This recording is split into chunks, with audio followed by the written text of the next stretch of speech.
Bonjour à toutes et tous, c'est avec joie de vous retrouver aujourd'hui pour continuer sur la précédente lecture que je vous ai faite. Et puis surtout, échanger avec vous, avoir votre avis, votre expérience. La spiritualité, elle offre vraiment des outils très puissants pour comprendre, pour transcender la méchanceté et la jalousie. Donc, est-ce que vous avez déjà réfléchi à ça? Je vous propose, c'est juste une proposition, vous en aurez certainement d'autres, des pistes de réflexion et de pratique pour transcender, pour dépasser la méchanceté et la jalousie. Il y a d'abord la gratitude. Pratiquer la gratitude quotidiennement, remercier pour tout ce que nous avons, tout ce que nous recevons, tout ce que nous partageons. C'est très puissant la gratitude. Je vous invite à essayer. Et en plus, ça élève notre taux vibratoire, notre vibration, et ça nous détache vraiment de la comparaison avec l'autre. Ensuite, il y a la méditation.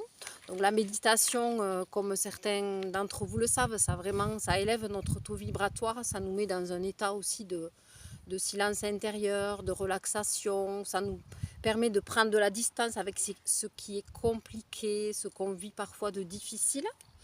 Elle invite aussi à l'introspection, à aller chercher à l'intérieur de soi aussi, à aller regarder ses parts sombres comme ses parts lumineuses. Voilà. Et en fait, à travers la méditation, en allant regarder nos parts sombres, négatives, ça nous permet aussi de mieux comprendre pourquoi on réagit de telle ou telle façon face aux autres.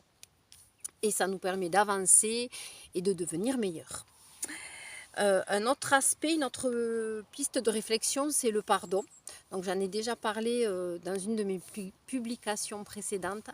Pratiquer le pardon, c'est très puissant, je l'ai expérimenté, c'est très fort, c'est difficile. Pardonner ne veut pas dire j'efface tout ce que la personne m'a fait, non pas du tout, mais ça veut dire je ne lui envoie plus de mal, c'est ok, voilà, et je fais la paix avec moi-même aussi, et avec toute la rancœur que je peux avoir en moi. Tout ça, ça pèse.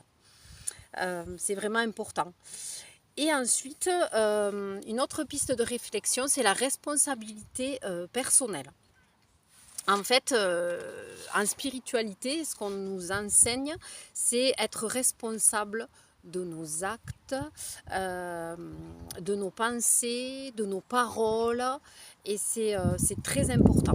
En fait, par exemple, si vous voulez vraiment quelque chose et que vous vous dites je veux ça à tout prix, ça veut dire que vous laissez le champ ouvert à plein de choses et qu'il peut se passer tout et n'importe quoi à tout prix. Ça veut dire je veux ça au prix d'écraser quelqu'un, je veux ça. Enfin, ça ouvre le champ des possibles. D'où l'intérêt de faire très attention aux mots que l'on emploie tout le temps. Donc c'est vraiment important d'avoir conscience de tout cela. Donc je vous invite à réfléchir à la gratitude, la méditation, le pardon et la responsabilité personnelle. Et si vous avez d'autres pistes, partagez-les parce que ça peut m'aider et ça peut aider d'autres personnes. Merci beaucoup de votre écoute et à très bientôt, j'espère. Au plaisir d'échanger à nouveau avec vous. Merci.